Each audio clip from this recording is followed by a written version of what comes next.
क्या बसपा का दलित ब्राह्मण की सोशल इंजीनियरिंग से भरोसा उठ गया है? क्या बसपा अब इससे दूरी बनाने लगी है? ये सवाल इसलिए उठ रहा है क्योंकि आजमगढ़ की लोकसभा सीट पर हो रहे उपचुनाव में बीएसपी की तरफ से अपने 40 स्टार प्रचारकों की लिस्ट जारी कर दी गई है। लेकिन इस लिस्ट में बीएसपी सुप्रीमो मायावती का तो नाम है, लेकिन उनके बड़े जो एक सहयोगी हैं सतीश चंद्र मिश्रा, उनका नाम नहीं है। बाकी लोगों का है, जैसे उनके एकमात्र विधायक हैं उमाशंकर सिंह, उनका नाम है, कई और नाम है, लेकिन सतीश चंद्र मिश्रा का नाम 40 स्टार प्रचारकों की लिस्ट में नहीं है। जबकि हमने देखा था कि विधानसभा चुनाव में वो और उनके बेटे, बल्कि उनका पूरा परिवार जबरदस्त तरीके से रैली कर रहा था।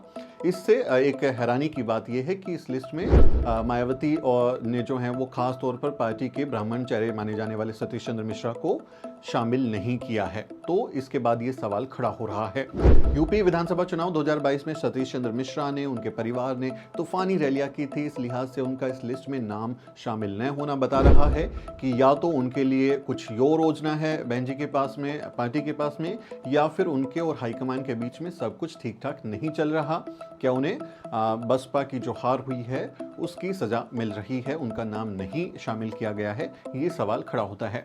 यूपी में आजमगढ़ और रामपुर में लोकसभा सीटों पर उपचुनाव होने वाले हैं, लेकिन बीएसपी केवल आजमगढ़ से चुनाव लड़ रही है। यहां से पार्टी ने गुड्डू जमाली को मैदान में उतारा है। बीएसपी ने रामपुर सीट पर चुनाव न लड़ने का ऐलान किया है और इस लिहाज से रामपुर सीट पर बसपा ने उम्मीदवार नहीं खड़ा करके एक तरह से कहें कि आजम खान के गुट को वॉकओवर दे दिया है कि आप वहां पर लड़ लीजिए, हम अपना उम्मीदवार नहीं उतारेंगे। लेकिन आजमगढ़ में जो अखिलेश यादव की वजह से सीट खाली हुई है, वहां पर उन्होंने गुड्डू जमाली को उतार कर त्रिकोणीय मुकाबला बना दिया है।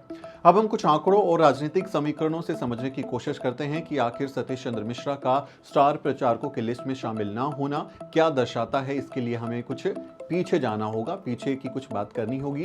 बीएसपी में सोशल इंजीनियरिंग का जो फॉर्मूला है वो लाने वाले सतीश चंद्र मिश्रा ही थे और सतीश चंद्र मिश्रा के ही ये बार बार प्रचार किया जाता है कि 2007 में जो सरकार बनी थी दलित, मुस्लिम और ब्राह्मणों के आने से, उसके पीछे सतीश चंद्र मिश्रा थे। दरअसल 1984 में पार्टी बन गई थी, लेकिन साल 2007 तक दलित और मुस्लिमों की नुमाइंदगी करती आती थी। ऐसा लगता था कि दलित और मुस्लिम ही एक परंपरागत वोटर बसपा के साथ जुड़ा हुआ है। लेकिन साल 2007 के विधानसभा चुनाव में पहली बार अकेले दम पर बहुमत हासिल कर बीएसपी ने राजनीतिक जानकारों को हैरान कर दिया था और बसपा सुप्रीमो मायावती ने इसे बड़ी जीत कहा था और इसके लिए दलितों, मुस्लिमों के साथ साथ ब्राह्मणों के प्रति भी आभार जताया था और कहा था कि ब्राह्मण जो हैं वो सबसे बड़े सहयोगी के रूप में उभरे हैं और इसको बाकी जो लोग हैं उन्होंने सोशल इंजीनियरिंग कहा था। बीएसपी की इस जीत को आगे चलकर सोशल इंजीनियरिंग का नाम दिया गया। बताया गया कि इस सोशल इंजीनियरिंग के फॉर्मूले को लाने वाले मायावती के सबसे करीबी नेता सतीश चंद्र मिश्रा ही थे। वो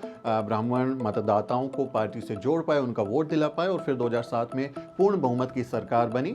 लेकिन 5 साल बाद 2012 के विधानसभा चुनाव में समाजवादी पार्टी ने बीएसपी के सोशल इंजीनियरिंग के फॉर्मूलों को कहीं कि एक तरीके से गलत साबित कर दिया और वो फेल हो गया उनका फॉर्मूला। और साल 2007 में 206 सीटें जीतने वाली बसपा जो है वो 2012 में सिर्फ 80 सीट ही जीत पाई, 80 सीटों पर सिमट गई। 2012 में वो सरकार नहीं बनाई, तो आप ये जो सोशल इंजीनियरिंग का फॉर्मूला था ये यहाँ पर फेल हो गया। अब आता है साल 2014 का लोकसभा चुनाव। इस चुनाव में भी मायावती ने सोशल इंजीनियरिंग का ही सहारा लिया।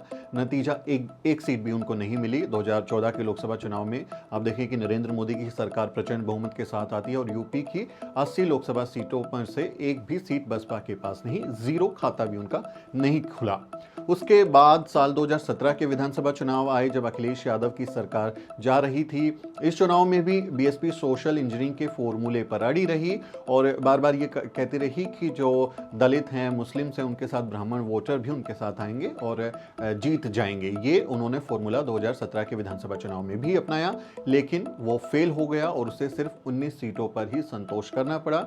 80 सीटों से 2012 में 80 सीटें आई थी और 2017 आते आते सिर्फ 19 सीटों पर बसपा सिमट गई, तो इंजीनियरिंग का फॉर्मूला गायब।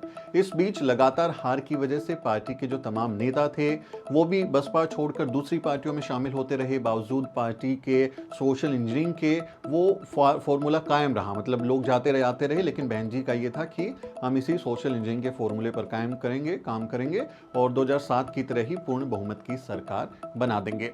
एसपी ने जो है 2019 के लोकसभा चुनाव में बसपा के साथ गठबंधन किया, मायावती और अखिलेश साथ आ गए और फिर साल 2019 के लोकसभा चुनाव में बीएसपी ने कहें कि सपा के साथ जो मिलकर चुनाव लड़ा उसकी वजह से जो 0 सीट थी 2014 में उससे वो लोग 10 सीटों पर आ गए। बसपा को 10 सीटें जीतने में मदद मिली क्योंकि लोग साथ में मिलकर चुनाव लड़ रहे थे और 10 सीटें जीतकर बीजेपी के बाद वो प्रदेश की सबसे बड़ी पार्टी बनी। यानी सपा को सिर्फ 5 सीटें मिली थी लेकिन बसपा 10 सीटें जीत गई थी। तो बड़ी एक second largest party in terms of member of parliament जो लोकसभा के थे उनके मामले में दूसरी सबसे बड़ी पार्टी बन गई, 0 से 10 सीटों पर आ गए। लेकिन फिर वो गठबंधन चला नहीं और यहाँ भी जो है वो ज़्यादा फायदा दिखा नहीं, वो गठबंधन टूट गया तो यहाँ भी पार्टी को सोशल इंजीनियरिंग का जो फायदा था वो नहीं मिला, बल्कि कहें कि समाजवादी पार्टी से जो गठबंधन हुआ था उसका फायदा मिला। आप देखेंगे सवर्ण वोटर जो हैं, खासकर ब्राह्मण ठाकुर बनिया जो वोटर्स हैं, वो 2014 के चुनाव में भी, 2017 के चुनाव में भी, 2019 के चुनाव में भी और 2022 के विधानसभा चुनाव में आप देखें वो 99% जो वोट है वो शिफ्ट हो रहा है। जो सर्वे आए हैं, जो डीएस लोक नीति का जो डेटा है वो यही कहता है कि ज़्यादातर जो सवर्ण वोटर हैं वो एक बड़ी संख्या में बीजेपी की तरफ गए हैं, यानी कि वो सोशल इंजीनियरिंग के फॉर्मूले पर नहीं आए। और आप इस विधानसभा चुनाव में भी देखें बसपा ने पूरी कोशिश की लेकिन ब्राह्मण वोटर साथ में नहीं आए। हालांकि ये ज़रूर है कि चुनाव के बाद जो मायावती ने ये कहते हुए गठबंधन तोड़ दिया था कि उन्हें एसपी का वोट नहीं मिला बल्कि बीएसपी के वोट कन्वर्ट होकर एसपी में चले गए थे। ये बहन जी का कहना था कि हम तो वोट शिफ्ट करा पाए लेकिन ये नहीं, जो सपा है वो अपना जो काडर वोट है उनका, जो उनका वोट बैंक है वो उसको शिफ्ट नहीं करा पाए, इस वजह से हम बहुत ज़्यादा जीत नहीं पाए। ये कहते हुए उन्होंने गठबंधन तोड़ दिया था। अब उसके जो कारण थे वो आपस में आरोप प्रत्यारोप चलते रहते हैं, जबकि मतलब ये इसको माना जाए कि जो डेटा है वो तो यही कहता है कि सवर्ण वोटर नहीं आए थे बल्कि बाकी वोटर्स जो हैं वो समाजवादी पार्टी की तरफ से और इधर उधर से जो आए थे उसकी वजह से 10 सांसद आप 0 से 10 सांसदों पर पहुंच गए थे। ये बात तो साबित डेटा करता है। अगर ऐसा होता तो फिर समाजवादी पार्टी सिर्फ 5 सीटों पर सिमट कर नहीं रहती, क्योंकि आप देखें कि वो जो अगर ये जो सोशल इंजीनियरिंग का फॉर्मूला अगर ये काम करता तो शायद उनको भी फायदा होता और उनकी सीटें भी ज़्यादा बढ़ पाती। ऐसा नहीं हुआ। अब आते हैं साल 2022 के विधानसभा चुनाव पर, जिसके परिणाम बीएसपी को सोचने पर मजबूर करने वाले थे।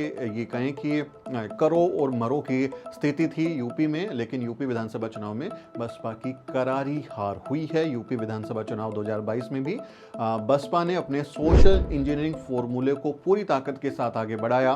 बीएसपी ने ब्राह्मण वोटरों को लुभाने के लिए बड़े बड़े सम्मेलन किए, ब्राह्मण सम्मेलन किए और सतीश चंद्र मिश्रा और उनके परिवार ने इस अभियान की अगुवाई की। पूरा परिवार उसमें लगा हुआ था, उनके बेटे थे, उनके करीबी थे, उनकी पत्नी थी, उनकी बेटी थी, सब लोग रैलियां कर रहे थे, ब्राह्मण सम्मेलन कर रहे थे, अयोध्या में मंदिर बनाने की बात कर रहे थे, परशुराम की मूर्ति बनाने की बात कर रहे थे और जो है वो स्तुति गान चल रहा था। बहन जी के हाथों में त्रिशूल भी नजर आया। तो ये एक ब्राह्मणों को अपने साथ जोड़ने की कोशिश बसपा की थी। इसमें सतीश चंद्र मिश्रा जो हैं वो काफ़ी उन्होंने बढ़ चढ़ कर हिस्सा लिया था, लेकिन नतीजा हुआ ढाक के 3 पात, कुछ नहीं हुआ, कोई भी काम ये सोशल इंजीनियरिंग का फॉर्मूला नहीं आया। बीएसपी का सिर्फ एक उम्मीदवार ही जीतकर विधानसभा पहुंचा, जो रसड़ा से उमाशंकर सिंह हैं, वो इकलौते विधायक जीत पाए। उसमें भी कहा जाता है कि उनकी अपनी छवि की वजह से, अपने काम की वजह से वो जीत गए, लेकिन बसपा बहुत बुरी स्थिति में हुई, 0 ही मान के चलें उसको सीटों को, एकमात्र विधायक उनके हैं। तो बसपा का बहुत बुरा हाल हुआ। मौजूदा समय में बलिया के रसड़ा से उमाशंकर जो हैं वही एकमात्र विधायक हैं जो विधानसभा में बीएसपी का कहीं कि उसको रिप्रेजेंट करते हैं, उनका प्रतिनिधित्व करते हैं। बाकी जगह तो बसपा बहुत बुरी तरह से हार गई। तो क्या सोशल इंजीनियरिंग के फॉर्मूले से बसपा अब किनारा कर सकती है? ये सवाल तो उठता है, क्योंकि साल 2022 का विधानसभा चुनाव परिणाम ही ऐसा था, जिसके बाद बीएसपी ने गंभीरता से अपने सोशल इंजीनियरिंग फॉर्मूले पर ध्यान देना शुरू किया। अब उनको ये सोचना पड़ा कि अगर ये फॉर्मूला काम नहीं कर रहा, क्योंकि आप देखें 2007 में आपने सरकार बनाई लेकिन 2012 में आप हार गए, 17 में हार गए, लोकसभा चुनाव 2014 का, 19 का आप उसमें नहीं जीत पाए। तो अब उनको ये बात सोचनी पड़ रही है। प्रदेश में साल 2012 के बाद से ही बीएसपी का जो राजनीतिक ग्राफ है वो तेज़ी से नीचे गिरा है। आप देखें 2014 में 0 सीट आई है, 2012 के विधानसभा चुनाव में सिर्फ 80 सीटें आई हैं, 2017 के जो चुनाव है उसमें आप 19 पे आ गए, उसमें भी फिर 11-12 जो विधायक थे वो बाद में दूसरी पार्टियों में चले गए। तो ग्राफ लगातार गिरा और 2022 के चुनाव में एकमात्र विधायक। ऐसे में मायावती अब सोशल इंजीनियरिंग, यानी कि जो उनका दलित, ब्राह्मण और मुस्लिम वोट बैंक को जोड़ के जो वो सोशल इंजीनियरिंग करती थी, जिससे 2007 में सरकार बनाने का दावा करते हैं, अब उसको क्या बसपा छोड़ेगी और अब पुराने फॉर्मूले को जो है वो अपनाने की तरफ लौटेगी बसपा? ये सवाल ज़रूर आता है कि पुराना फॉर्मूला यानी कि जो मान्यवर कांशीराम साहब के समय पे बसपा जिस रणनीति पे काम करती थी, दलित और मुस्लिम वोट को साथ में जोड़ना और जो ओबीसी जातियां हैं उनको साथ में लाके एक तरीके से सरकार बनाने की तरफ काम करना, तो क्या बसपा अब उस पर वापस लौटेगी? इसका इशारा जो है वो आजमगढ़ लोकसभा के उपचुनाव में जारी बीएसपी के स्टार प्रचारकों की लिस्ट से देखा जा सकता है, जिसमें मायावती के बाद पार्टी के दूसरे सबसे बड़े नेता सतीश चंद्र मिश्रा का नाम पार्टी के स्टार प्रचारकों की लिस्ट से गायब है। इससे पहले मायावती ने सतीश चंद्र मिश्रा के करीबी रहे नकुल दुबे को भी पार्टी से बाहर का रास्ता दिखा दिया था। ऐसे में अब सत्ता के गलियारों में चर्चा तेज हो गई है कि मायावती का ब्राह्मण वोटर से मोहभंग हो गया है और वो फिर दोबारा अपने पुराने दलित मुस्लिम फॉर्मूले पर वापस लौटना चाह रही हैं। तो ये एक इससे कयास लगाया जा रहा है, जिसका संदेश उन्होंने आजमगढ़ लोकसभा उपचुनाव में दे दिया है। ऐसे में अब आने वाला वक्त ही बताएगा कि पार्टी में सतीश चंद्र मिश्रा की क्या हैसियत रहने वाली है। उनकी राज्यसभा जो सदस्यता थी वो खत्म हो गई है, अब वो राज्यसभा के सांसद नहीं हैं। राज्यसभा में अब बसपा का कोई भी सांसद नहीं है, क्योंकि उनके विधायक ही नहीं है, तो वो जीत नहीं सकते वहां पर। तो अब क्या होने वाला है आने वाले दिनों में? क्या ये सोशल इंजीनियरिंग से वापस अब जो है दलित और मुस्लिम वोटर्स पर बसपा की नजर जाएगी और सतीश चंद्र मिश्रा को क्या फिर कहीं की साइडलाइन किया जाएगा और अपने जो उनके नेता हैं, जो दलित ओबीसी बैकग्राउंड से आने वाले लोग हैं, उनको पार्टी में तवज्जो मिलेगी? इस पर अब कयास लगाए जा रहे हैं। ये क्या होता है वो तो आने वाले दिनों में ही पता चलेगा। लेकिन आप इस मसले पर क्या सोचते हैं, वो अपनी राय आप कमेंट में लिख सकते हैं। आप हमें बताइए कि आपका इस मसले पर क्या सोचना है। आपसे अपील है कि हमारे चैनल को सब्सक्राइब करना ना भूलें। मेरा नाम सुमित चौहान है और इस वीडियो स्टोरी में मेरी मदद करें मेरे सहयोगी मोहित। अगले किसी वीडियो में मुलाकात होगी दोस्तों, तब तक आप देखते रहिए द न्यूज़ वीक।